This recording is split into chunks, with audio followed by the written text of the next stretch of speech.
You ask Tiger to solve.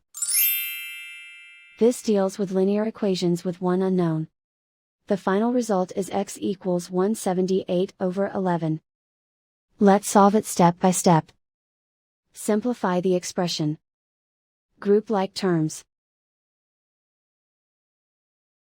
Simplify the arithmetic. Group all constants on the right side of the equation. Subtract 2 from both sides.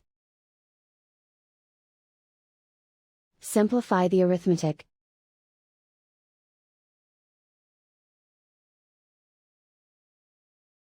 Isolate the x. Divide both sides by 11.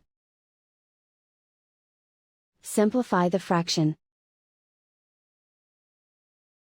And so the final result is x equals 178/11.